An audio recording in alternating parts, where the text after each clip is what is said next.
자연에는 신비가 참 많습니다. 아무리 과학이 발달하고 인공지능, AI 시대가 되었다 해도 결국 압도적인 신비는 자연 속에 있습니다. 자연이란 단어는 한자어입니다. 스스로 자자에 그럴 열자. 그냥 스스로 그렇게 그냥 사는 겁니다. 그냥 그렇게 되는 것. 그게 자연입니다. 원래 그런 것.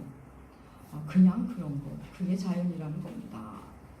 자연은 그냥 그런 건데 인간이 사유하기 시작하면 자연에서 신비를 발견하고 바라보면 바라볼수록 신비롭다는 걸 만나게 됩니다. 그럼 인간이 뭔가를 만들어내고 하는 것들이 모두 자연으로부터 온 거라는 거 아십니까? 모든 재료, 그 최초의 재료는 다 자연으로부터 왔습니다. 모든 색깔, 결국 다 자연을 흉내낸 것들입니다. 자연에는 많은 신비가 있습니다. 근데 신비를 뭐 여러 가지 현상으로도 얘기할 수 있지만 그 자연의 신비의 성격을 말한다면 아마 한결같은 꾸준함, 아마 성실함이 신비 중에 신비인 것 같습니다. 오늘 떠오른 태양은 10년 전에도 100년 전에도 아니 1000년 전에도 떠오르는 태양이라는 것. 그 꾸준함과 성실성 그거 자체가 신비입니다. 그런가 하면 자연에는 여러분 잔인함도 있습니다. 자연의 잔인함은 뭘까요? 자연의 잔인함 역시 사실은 꾸준함과 성실성, 한결같음이 아닌가 싶습니다. 내가 이렇게 고통스러운데도 태양은 떠오르고 강물은 유유히 무심하게 흐릅니다. 내가 이렇게 죽을 것 같은데도 계절은 오고 갑니다. 그래서 인간은 자연의 그 한결같음에 감사하기도 하고 그 한결같음에 그 무심함에 원망을 느끼기도 합니다. 원망을 하기도 합니다. 오늘은 주님의 부활을 기뻐하며 예배하는 부활주일입니다. 그럼 모든 인간은, 모든 생물체는, 이렇게 동물은, 인간은 죽음으로 이 땅을 퇴장합니다.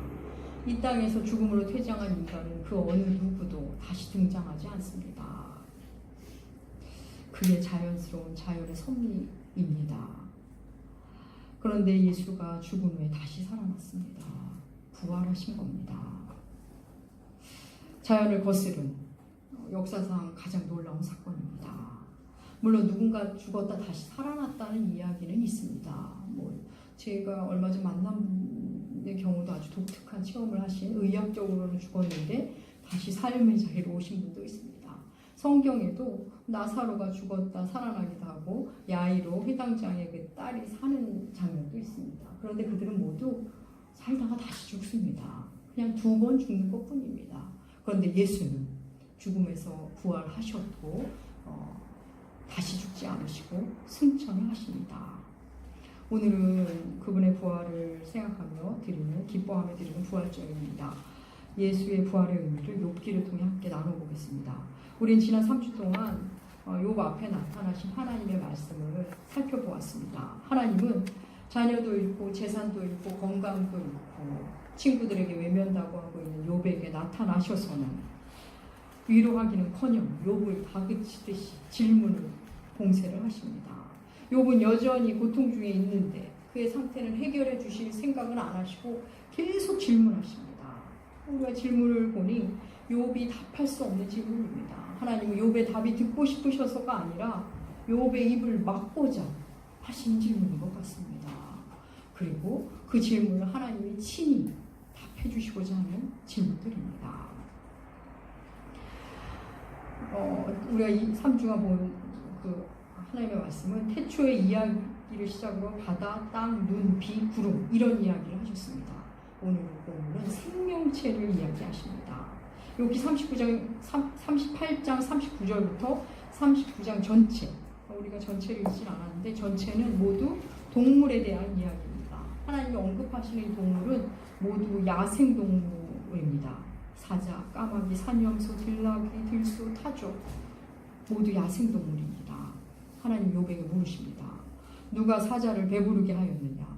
누가 까마귀에게 먹이를 주었느냐? 네가 산염소 새끼치는 때를 아느냐? 누가 들나귀에게 자유를 주었느냐? 들소가 힘이 센데 들소가 너를 위해 그 힘을 쓰게 할 수 있을 것 같으냐? 타조는 알을 낳고 알을 관리 못해서 다른 동물에게 짓밟히게 하는 어리석음이 있는데 그 타조가 달리면 얼마나 빠른지 아냐? 말을 탄 자도 그를 따르지 못한다. 이런 얘기를 하십니다. 또 말은 얼마나 빠른지 아느냐? 여기서의 말의 힘을 아느냐? 여기서의 말은 야생말을 말합니다. 하나님 이런 질문을 욥에게 다그치듯 하십니다. 오늘의 물음 역시 욥이 전혀 관심을 갖지 않는 전혀 관심 밖의 일들입니다. 여러분, 하나님은 욥에게 왜 욥에게 일어난 일에 대한 상황은 설명도 안 해주시고 그의 상태를 해결도 안 해주시고 이런 질문을 물으시는 거예요. 욥은 산염소가 어찌 사는지 들나귀가 어찌 사는지 전혀 관심도 없는데 왜 그에게 이런 얘기를 하시는 걸까요? 먼저 네 문제에서 나와 저들을 보라는 겁니다. 일단 네 문제에서 나오라는 말씀입니다. 이번에도. 그리고 너희가 관심조차 갖지 않던 그 야생 동물 그들조차도 내가 돌본다는 말씀입니다. 그 동물들이 살아가는 방식 그 안에 하나님의 지혜가 들어있다고 주께서 친히 말씀하십니다. 들나귀와 들소의 자유, 타조의 미련함과 그의 속도, 말의 힘, 매와 독수리의 활공 모두 하나님 그렇게 만드신 겁니다. 우리는 동물을 보면 동물을 길들이고 싶어합니다. 동물이 내 말대로 움직이도록 하고 싶어합니다. 물론 가축들은 그렇게 할 수 있습니다. 소, 개, 양, 닭 이런 종류는 길들일 수 있습니다. 오늘 본문 속 동물들은 사람이 길들일 수 없는 야생 동물들입니다. 여러분, 동물의 야생성이라는 게 뭡니까? 그냥 타고난 대로 사는 겁니다. 그냥 주어진 본능대로 그냥 사는 겁니다. 동물들은 그렇게 살아도 아무 탈이 없습니다. 왜요? 하나님이 그렇게 만드셨기 때문입니다. 그게 바로 자연입니다. 자연. 그냥 그렇게 사는 거예요. 여러분, 사람은 나이가 들면 자연을 좋아합니다. 화려한 도심의 쾌적함도 물론 좋지만 한적하고 고요한 자연을 그리워하기 마련입니다. 자연의 섭리 안으로 자꾸 들어가기 시작합니다. 밤늦도록 깨어있던 삶에서 일찍 자고 일찍 깨는 자연의 시간표로 돌아갑니다. 젊었을 때는 눈에 들어오지도 않던 들풀이 눈에 들어오고 산과 강이, 들이 점점 좋아집니다. 도대체 왜 그런 걸까요? 내가 자연의 일부라는 것을 하나님이 알게 하시는 겁니다. 그동안은 자연을 거스르며 살았고 자연도 나를 위해 존재해야 한다고 살았던 우리에게 이제 나이가 들면 내가 자연의 일부라는 것을 알게 하시는 하나님의 프로그램입니다. 그래서 우리 몸과 우리 영혼은 자꾸 자연을 그리워하고 우리가 돌아가야 할 곳이 흙이라는 것을, 우리 욕심은 결국 흙으로 돌아갈 것임을 내 영혼이 깊이 알고 있는 겁니다. 사랑하는 여러분, 하나님은 온 우주를 거처로 삼으신 분입니다. 예배당 안에만 계시는 분이 아닙니다. 온 우주 만물 가운데 하나님이 계십니다. 하나님은 온 우주 만물 안에 계시는, 온 우주 만물을 거처로 삼으신 분입니다. 에베소 4장 6절은 이렇게 말합니다. 에베소 4장 6절 세 번역으로 여러분 중고에 실어놨습니다. 우리 함께 읽겠습니다. 하나님도 한 분이십니다. 하나님은 모든 것의 아버지시오. 모든 것 위에 계시고 모든 것을 통하여 계시고 모든 것 안에 계시는 분이십니다. 네, 모든 것 안에 계십니다. 만유에 계시고 만유 위에 계시고 만유를 통하여 나타나시는 분이에요. 예배를 통해 교회 안에서 또 그 주의 말씀이 선포되는 것을 듣고 주님의 사람들과 함께 하면서 하나님을 느끼는 것 맞습니다. 아주 좋은 겁니다. 우리의 하나님의 임재 체험은 아마 그렇게 시작할 겁니다. 그 경험을 한 사람은 이제 만유에 계신 하나님을 만나기 시작합니다. 주의 말씀이 내 안에 채워지고 주의 사랑을 만나기 시작하면 모든 것 안에 계시는 주님을 만납니다. 아기의 웃음 속에도 아름다운 음악 속에도 계신 하나님, 오고 가는 계절 안에도 계신 하나님, 내가 만나는 그 사람 안에도 계시는 주님, 작은 풀 반려견, 그 고통받는 사람들의 고통 안에도 계신 하나님, 그분을 만납니다. 그 만유에 계신 하나님을 내 문제에 갇혀 있을 때는 참 만나기 어려울 때가 많습니다.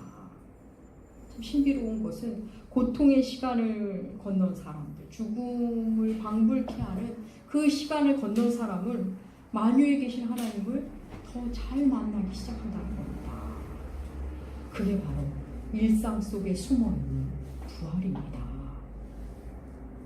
우리 대한민국은 2014년 4월 16일 세월호 사건으로 304명의 생명을 잃었습니다.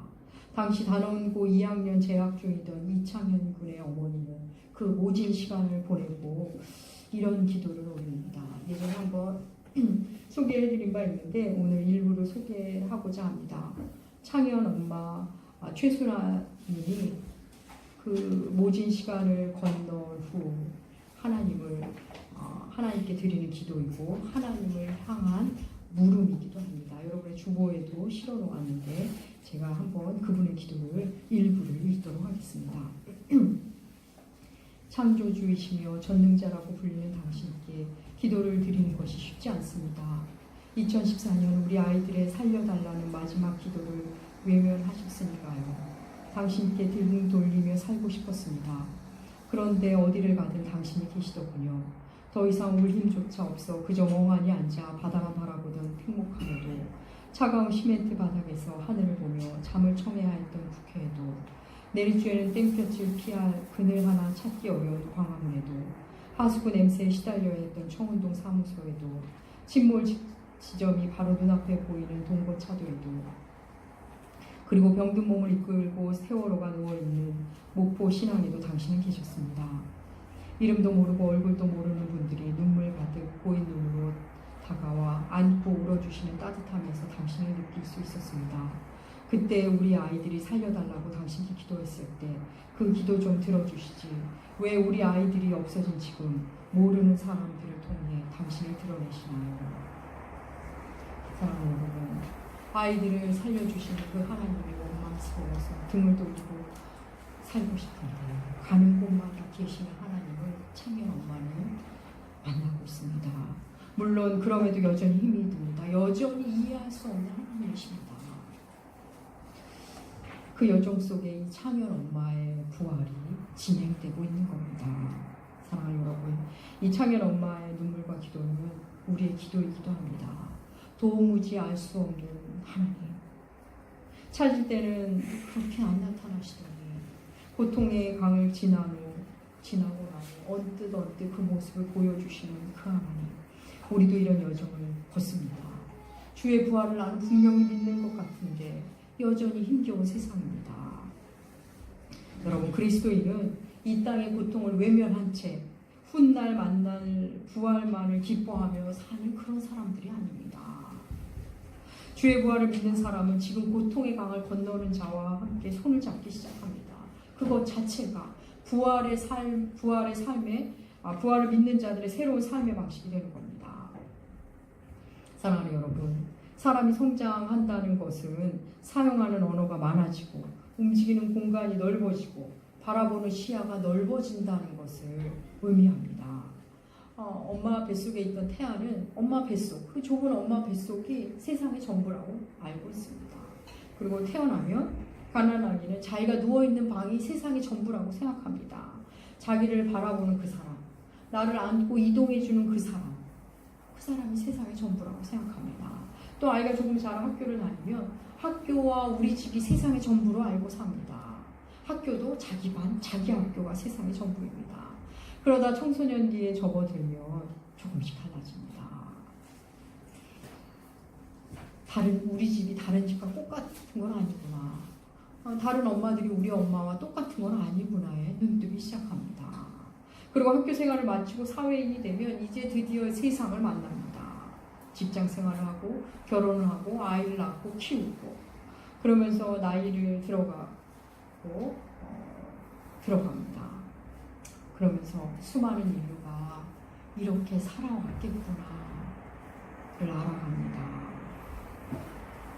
태어나고 자라고 병들고 죽는다는 것, 내가 겪는 모든 고통과 아픔, 모든 즐거움과 기쁨이 나만 겪는 게 아니라는 것을, 인간의 자연스러운 삶의 여정이라는 걸 압니다.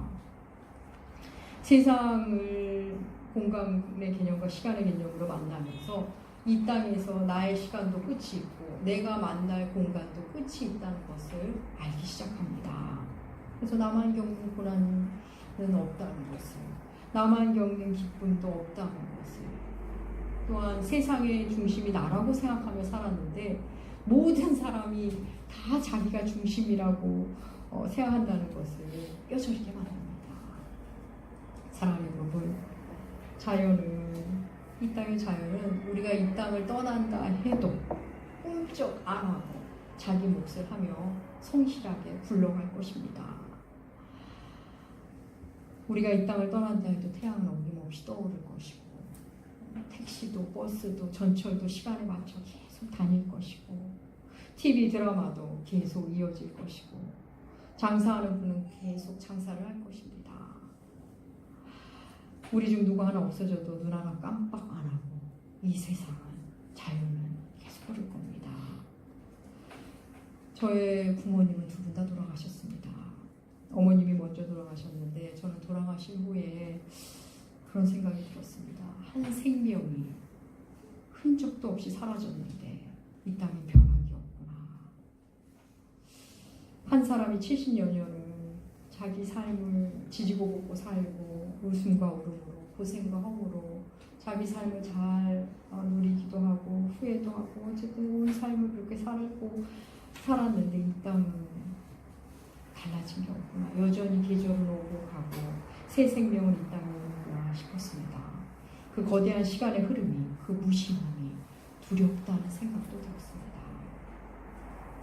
그리고 아담 이후에 수많은 생명들이 다 이렇게 흔적 없이 이 땅을 떠났구나 싶었습니다. 사랑하는 여러분, 누가 이 땅을 떠나든 또 누가 이 땅을 오든 산염소, 들나귀, 까마귀, 타조, 하나님이 그들을 계속 돌보십니다. 들나귀의 생태, 산염소의 생태를 보며 우리는 들나귀는 원래 그래, 산염소는 원래 그래, 타조는 원래 그래, 그러면서 하나님의 돌보심을 원래 그래라는 말로 우리 스스로 번역하곤 합니다. 여러분, 고흐 아시죠? 고흐의 그림 안에는 고흐는 없습니다. 그렇지만 고흐를 느낄 수 있습니다. 고흐의 그림자가 반영됩니다. 하나님이 창조하신 이 땅, 이 세상 만물을 하나님이 창조하시고 하나님이 보존하시기 때문에 만물 안에 주의 그림자가 담겨져 있는 겁니다. 자연의 그 성실함이 주님의 성실함입니다. 자연이 갖고 있는 그 신비가 우리 하나님의 신비인 것입니다. 사랑하는 여러분, 겨울에 죽은 줄 알았던 나무들이 봄이 되면 잎을 내기 시작합니다. 다 죽은 줄 알았던 개구리가 다시 나타나고 다 죽은 줄 알았던 산 짐승들이 어디 있었는지 하나 둘씩 눈에 띄기 시작합니다. 여러분, 이게 바로 자연을 통해 보여주시는 부활의 신비입니다. 하나님이 부활의 신비를 이미 자연 속 안에 숨겨놓으셨습니다. 자연 속에 이 부활이 숨어있는 이유는, 그 이유는 바로 예수가 만물 안에 계시고 만물을 붙잡기 때문입니다.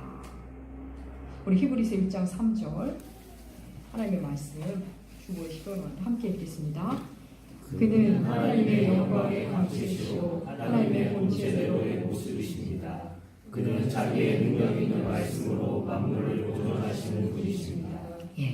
예수께서 자연 만물을 붙잡고 계신다고, 자연 만물을 말씀으로 보존하신다고 성경은 명백히 우리에게 말씀하십니다. 여러분, 오늘 본문 속 욥기 속에서 하나님 말하는 들나귀는 스스로 자유로이 다니며, 들나귀와 들소는 스스로의 자유로이 다니며 푸른 풀을 먹습니다. 들소는 힘이 세지만 그 들소를 사람이 길들여서 자기가 유익하도록 이용하지를 못합니다. 타조는 자기 알을 관리 못해서 알을 놔놓고 다른 짐승들이 밟아도 그냥 관리를 못하게 그렇게 막 내팽개칩니다. 매우 미련해 보이지만 타조가 달리면 말을 탄 자도 따라갈 수 없다고 말씀하십니다. 그 야생 동물 안에 들어있는 하나님의 지혜와 신비입니다. 여러분, 욥은 지금 자기 문제 해결에만 집중하고 있습니다. 왜 내게 이런 일이 일어났는지 그 원인을 알고 싶어서 몸부림치고 하나님께 묻고 있습니다. 왜 하필 나여야 하는지, 왜 하필 지금인지, 도대체 왜 내게 이런 일이 일어났는지 그 원인을, 그 답을 알고 싶습니다. 그런 욥에게 하나님이 말씀하십니다. 네가 모르는 것은 그것뿐 아니라 너무도 많다. 네가 모든 원인을 알아야 한다고 생각하는 것, 그것을 접어라. 말씀하십니다. 고난의 이유를 다 알아야 한다고 생각하지 말아라는 겁니다. 이럴 때 주님은 참 우리에게 불친절하신 것 같습니다. 하나님은 욥에게 그렇게 말씀하신 하나님은 우리에게도 지금 말씀하십니다. 우리가 하나님을 향해 하나님 당신 지금 뭐 하시는 겁니까? 하나님이 계시다면 이런 일이 일어나도 되는 겁니까? 당신은 지금 뭐 하고 계시는 겁니까? 이런 말 하지 말라는 겁니다. 자연의 동물들을 봐라. 내가 다 조율하고 내가 다 보존하고 있는 거야. 내가 너희에게 일어난 일을 모를 것 같아? 나의 손이 짧아서 내가 가만히 있는 것 같아? 그게 아니라는 얘기를 자연 만물을 통해 이렇게 말씀하시는 겁니다. 너는 너의 문제, 너의 상황밖에 모르지만 온 세상을 봐라. 내가 만물을 통치한다. 그러니 너는 그 앞에서 잠잠하라 말씀하는 겁니다. 사랑하는 여러분, 우리는 좀 고개를 들 필요가 있습니다. 하나님의 거대한 섭리 앞에 서서 삶을 넘어 죽음을 넘어 부활을 이제 바라보셔야 합니다. 예수 부활 사건은 그저 한 사람이 죽음을 이기고 살아났다는 그 사실이 아니면 여러분 이미 아실 겁니다. 주를 믿는 자들, 주의 부활을 믿는 자들, 그들의 일상에 부활이 찾아왔음을, 부활의 눈뜨라는 것을 알려주시는 사건입니다.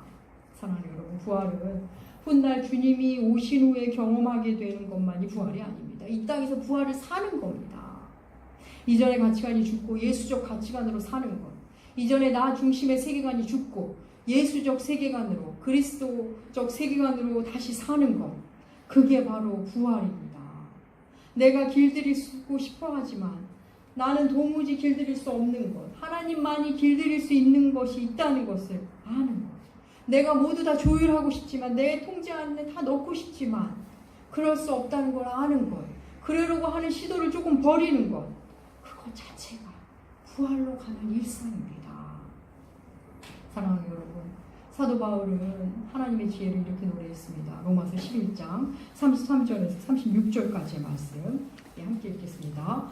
깊도다 하나님의 지혜와 지식의 풍성하며 그의 판단은 헤아리지 못할 것이며 그의 길은 찾지 못할 것이로다. 누가 주의 마음을 알겠느냐? 누가 그의 보사가 되었느냐? 누가 주께 먼저 드려서 갚으심을 받겠느냐? 이는 만물이 주에게서 나오고 주로 말미암아 주에게로 돌아갑니다. 그에게 영광이 세세에 있을지어다. 만물이 예수 그리스도로부터 나오고 예수로 말미암고 예수께로 돌아갑니다. 사랑하는 여러분, 예수의 부활의 흔적이, 부활의 모습이 이 땅 만물 안에 있습니다. 부활을 그저 2000년적 사건으로 보시면 부활 우리에게 아무 의미가 없습니다. 주의 부활의 신비는 우리 일상 안에, 우리 안에 있습니다. 부활을 아는 자, 부활의 삶을, 부활을 살기 시작합니다. 우리가 예수의 부활로 죽음을 넘어 생명의 삶을 살기 시작하는 겁니다. 우리 안에 심어놓으신 그 부활을 만나시면 여러분 매 주일이 부활 주일이고 매일 아침이 부활의 아침이 됩니다. 사랑하는 여러분, 오늘은 부활 주일입니다. 주의 부활을 진지하게 만나보십시오. 죽음을 이기신 예수 그리스도, 그분을 만나십시오. 그러면 하루하루 작은 부활을 체험하시게 됩니다. 그 매일매일 작은 부활을 체험하셔서 부활을 이 땅에서 사시는 여러분들 되시길 축복합니다. 기도하겠습니다. 하나님 아버지, 주님의 부활, 매년 부활절을 지내고 찬양하고 기뻐하고 있지만 정작 우리 일상에 부활이 없는 것은 아니지요. 우리의 슬픔도 아픔도 연약함도 결국 예수를 통해 예수를 만나면서 생명과 활기로 재창조되는 부활하는 그 일상, 그 부활의 일상을 우리로 살게 하여 주시옵소서. 감사드리며 존귀하신 예수님의 이름으로 기도합니다. 아멘.